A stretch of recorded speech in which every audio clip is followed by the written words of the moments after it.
also know that many of you face real challenges in your lives. Maybe your mom has lost her job. Maybe your dad's not around. Maybe your school isn't as good as it should be. Maybe you have folks in your life who doubt that you have what it takes to succeed, who tell you that you're not good enough or smart enough to achieve your dreams. And let me tell you, I know a little bit about that, because that's what happened to me. See, when I was growing up, my family didn't have much money. Neither of my parents had the chance to go to college. And let me tell you, there were plenty of people who doubted whether a girl with my background had what it took to succeed. Plenty of folks urged me not to hope for too much, not to set my sights too high. See, but here's the thing. I made a choice. I decided not to listen to the doubters and the haters. Instead, I decided to prove them wrong. So here's what I did. I poured myself into my education. I woke up early to study. I stayed up late doing my homework. And I made sure I had the grades I needed to get in the universities that I dreamed of attending. And I kept on working until I got my law degree from one of the best universities in my country.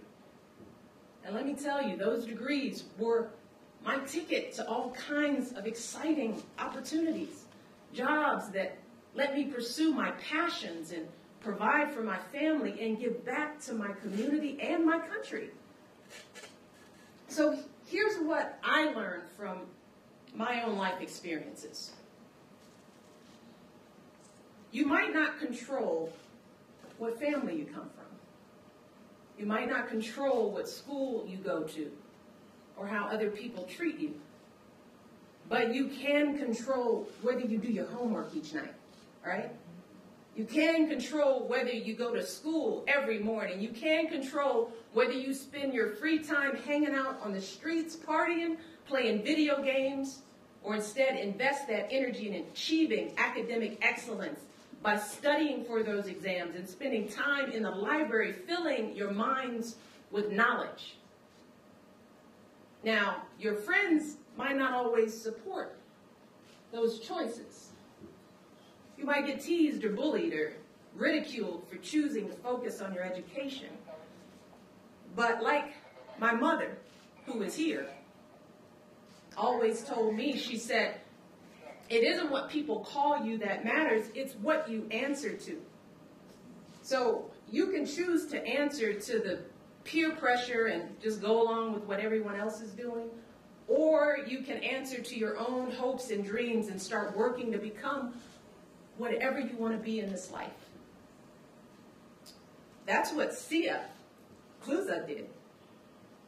He grew up in the township of Mtata, and his family certainly wasn't wealthy. But he studied hard in school, and as a teenager, he invented his own rocket fuel and won all kinds of awards. And I got to meet Sia in South Africa 2 years ago, and I got to see him again today. And he just graduated from Harvard University in the United States, where he's been developing new energy technologies to power Africa and save our planet. And then there's this other guy I know from the U.S. He was the son of a single mother whose father left his family when he was just 2 years old. And as a teenager, he didn't always make the best decisions. But then he got serious about his schoolwork. He went to college and law school, became a civil rights lawyer, and a professor and a politician. And today, you might know that guy as my husband, Barack Obama, the President of the United States. You see, Sia, President Obama, and so many others in South Africa and the United States, they are living proof of what the legendary South African President Nelson Mandela once said. Mandela said, education is the most powerful weapon which you can use to change the world. Now, getting a good education won't always be easy. I know, no matter how hard you try. Let me tell you, you are going to make some mistakes. You're going to make a lot of mistakes. You'll still have times when you feel lost and like no one understands what you're going through. But I want you to remember this. No one is born a rocket scientist. No one is born as President of the United States or of South Africa. No one is born being smart or successful. You become smart and successful through hard work, by doing those math problems, writing those papers, by getting things wrong and then trying again until you finally get them right. And if you get discouraged, if you ever think about giving up, I want you to think about those students in Little Rock and Soweto. I want you to think about all the people throughout history who sacrificed so much for all of us. I want you to think of Carletta Walls. She was one of the Little Rock Nine who said, she said that no matter how bad things got, and this was a quote, she said, I was not going to give up because that way they would have won. And I wasn't about to let that happen. I want you to think about President Mandela and how even though he spent 27 years of his life in prison, he never gave up on his dream of more fair and equal and free South Africa. So here's what I tell myself. If President Mandela can endure being confined to a tiny cell, being forced to perform backbreaking labor, being separated from the people he loved most in the world, then surely I and all of you can show up for school every day and do your homework every night.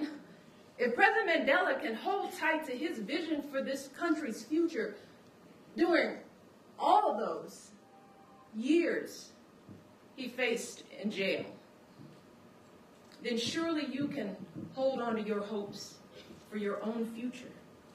Surely you can do everything in your power to seize the opportunities that he fought for. That's how I try to live my own life, by honoring all those who sacrificed so much for me, from my dad all the way up to heroes like Madiba. Every day I do my best to make my life worthy of their sacrifice. And you all have everything you need right now to do the same in your own lives. You have everything. You have a brain in your head. You have passion in your heart.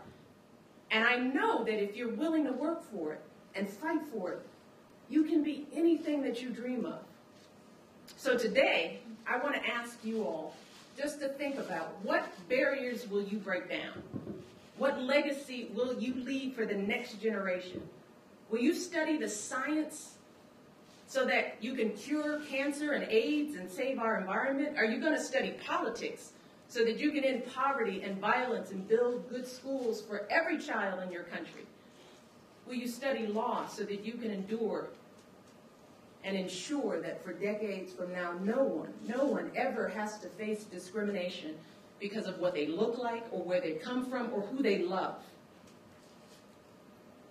The answers to these questions are up to you. And that's what we're going to talk about today.